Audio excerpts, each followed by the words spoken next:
नमस्कार दोस्तों, मैं डॉक्टर उमेश कुमार।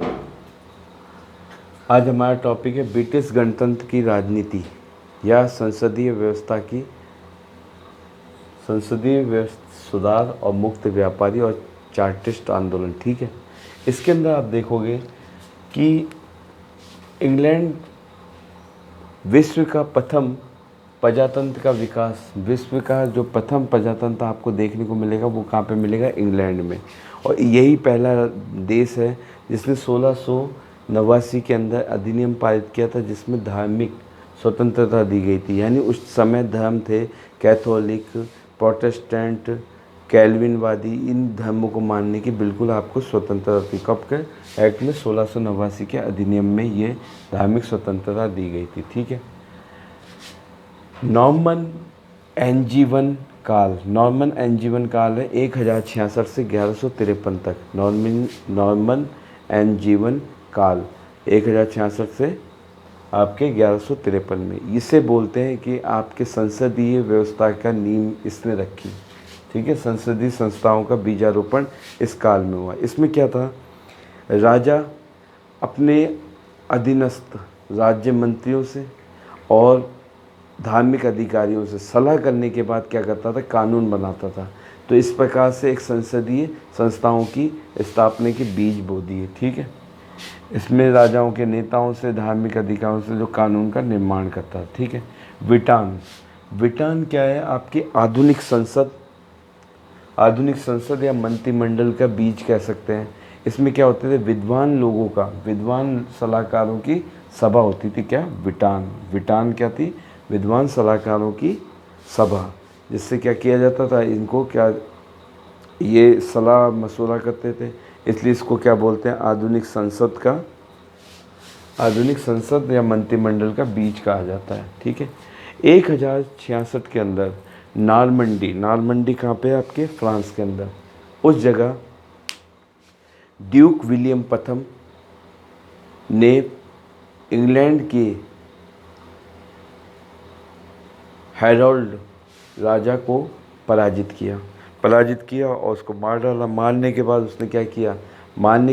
उसने उस गद्दी पे, इंग्लैंड की गद्दी पे कौन? फ्रांसीसी शासक विलियम प्रथम स्थापित हो गया। ठीक है। विलियम प्रथम जब वहाँ पे राजा बन गया तो उसके बाद में उसने इंग्लैंड पे, लेकिन उससे पहले उसने देखा कि इंग्लैंड के अंदर पहले से कई संस्थाएं विद्यमान थी। ठीक, उन संस्थाओं में आपको देखने को मिलेगा एक नाम, बैरो। इंग्लैंड के होम रूल यानी स्वशासित नगर। ठीक है, इनके अंदर निर्वाचित सदस्य होते थे। अब निर्वाचित सदस्यों का क्या काम था? इनका काम था उसके प्रशासन का ध्यान रखना, आर्थिक सहायता देना अर्थव्यवस्था का, और वहाँ पे क्या करना? सुरक्षा प्रदान करना। प्रशासन, न्याय और सुरक्षा का कार्य कौन करते थे? निर्वाचित नगर सभा करती थी। ठीक है, बैरो। विलियम ने इन संस्थाओं को तो रखा, इसके साथ साथ दो संस्थाएं और स्थापित कर दी। एक वह सभा, ठीक है, जिसका कार्य क्या था? आपके नीति निर्माण करना और आर्थिक गतिविधियां संचालित करना। दूसरी थी आपके शाही सभा। ठीक है, जिसके अंदर एक हाई कोर्ट होता था, यानी उच्चतम न्यायालय, जो राजा को सलाह दिया करता था। ठीक है, इनके नाम आप ध्यान रखना। मैग्नम कॉन्सिलियम नीति निर्माण और आर्थिक विषय पर चर्चा। क्यूरिया रेजिसी राजशाही यानी क्यूरिया रेजिसी शाही परिषद, जिसको हाई कोर्ट के यानी आपके उच्चतम न्यायालय के रूप में कहा है, जो राजा को सहायता देती थी। ठीक है।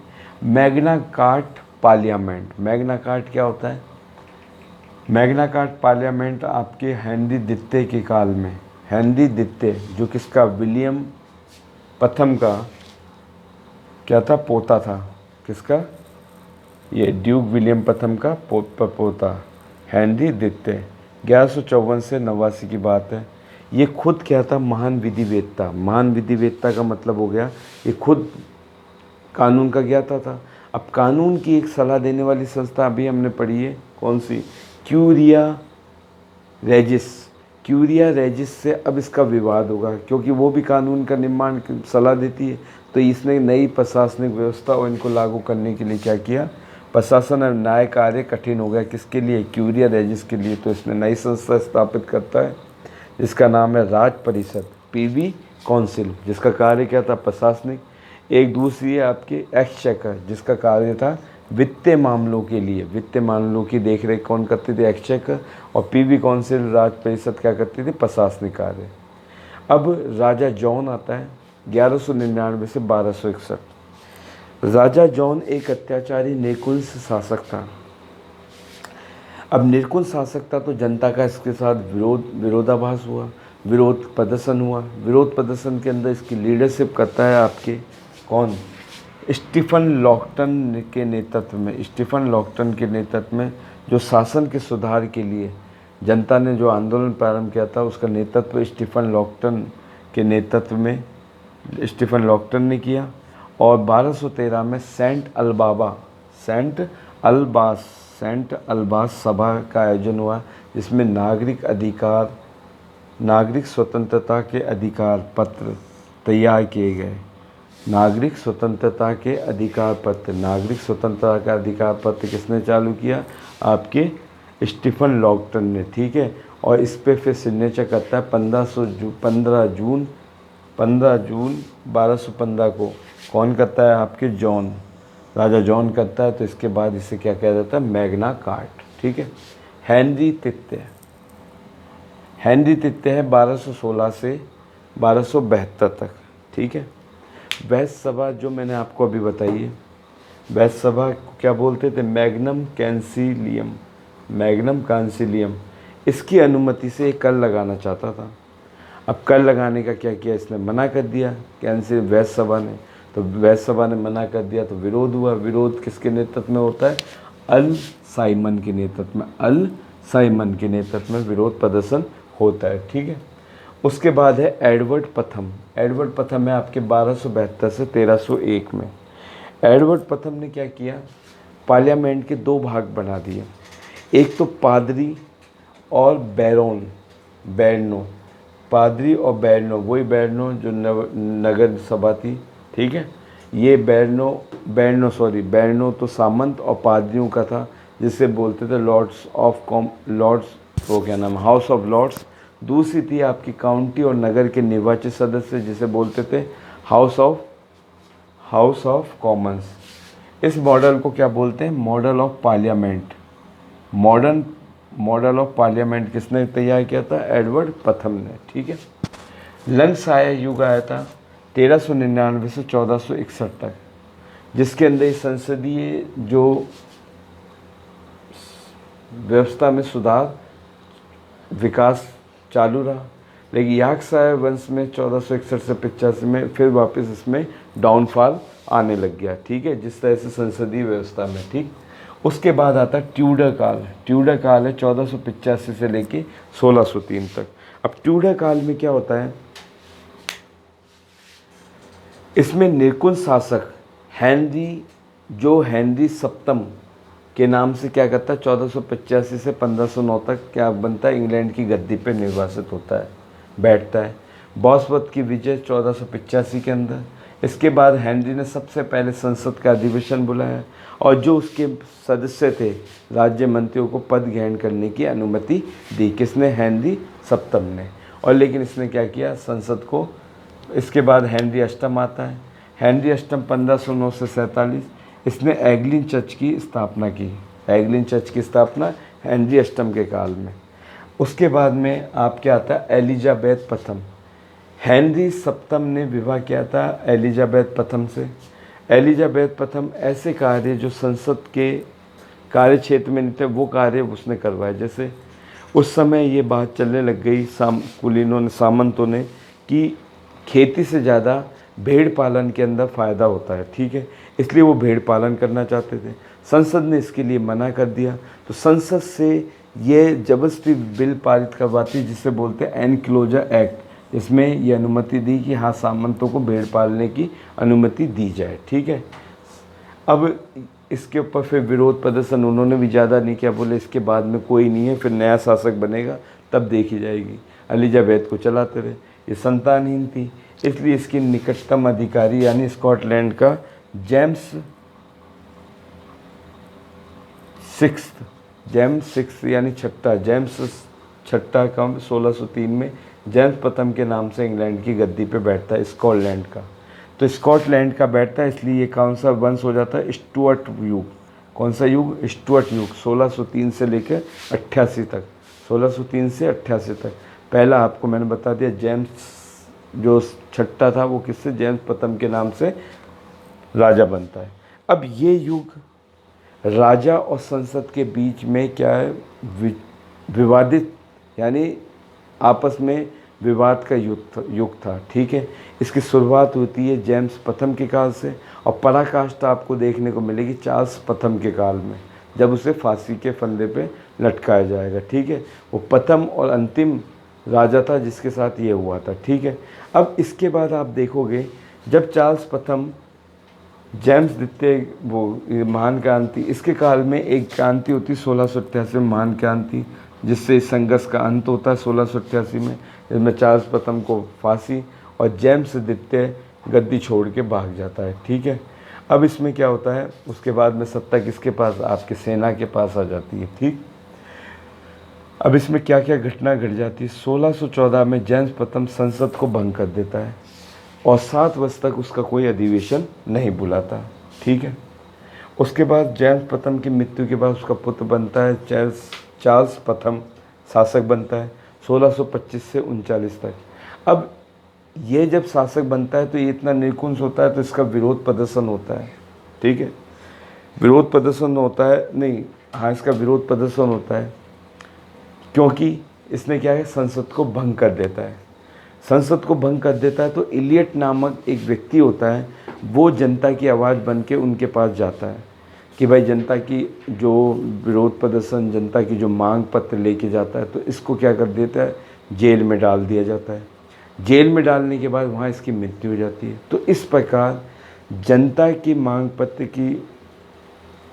पत्र उठाने वाला जो पहला शहीद हुआ था उसका नाम इलियट था, ठीक है, ध्यान रखना, इलियट।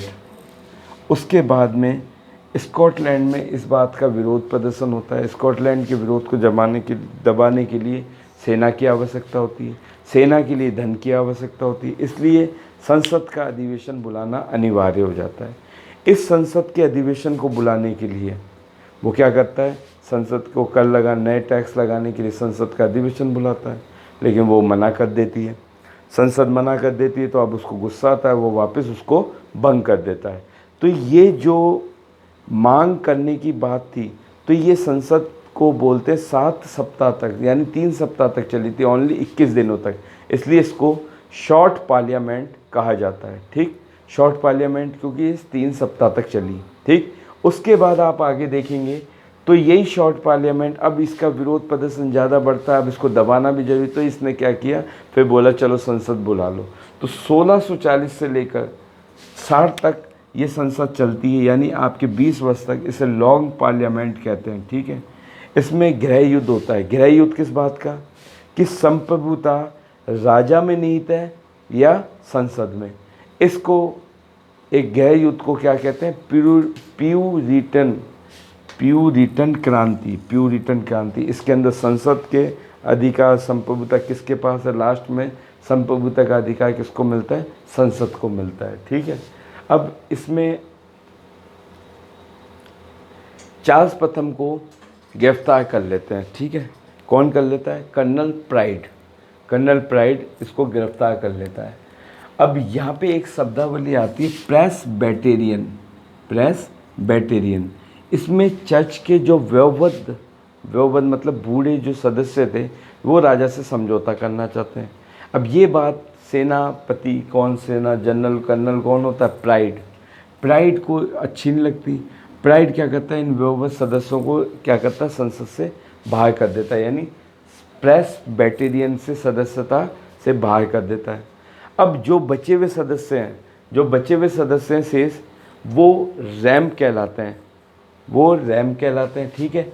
वो 1648 से 53 तक आपके अस्तित्व में रहते हैं, जिसे रैंप पार्लियामेंट कहा जाता है।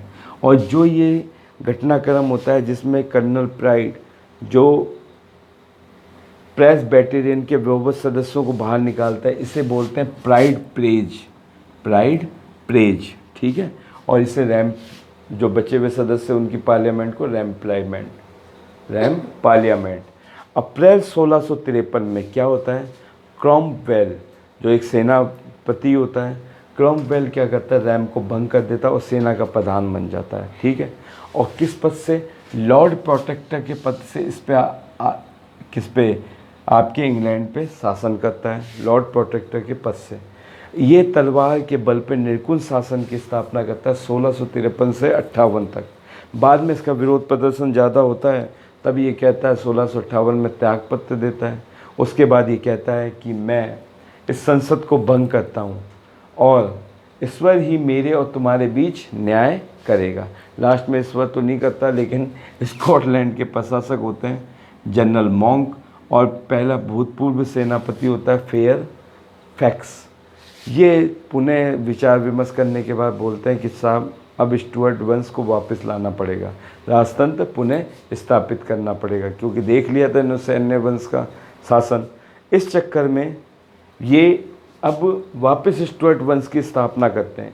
यही स्टुअर्ट वंश का जो पहला शासक आता है, पहले चार्ल्स प्रथम था जो फांसी, अब चार्ल्स द्वितीय के नाम से। इसका सलाहकार होता है एडवर्ड हाइट। कौन होता है, एडवर्ड हाइट। इसकी सलाह पर ये ब्रेडा घोषणा करता है, ब्रेडा घोषणा, जिसे बोलते हैं स्टुअर्ट वंश की स्थापना। ब्रेडा घोषणा से क्या होता है, स्टुअर्ट वंश की स्थापना हो जाती है, ठीक है।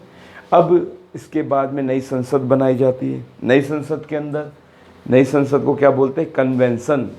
कन्वेंशन, इसके अंदर वही हाउस ऑफ लॉर्ड्स और हाउस ऑफ कॉमन्स।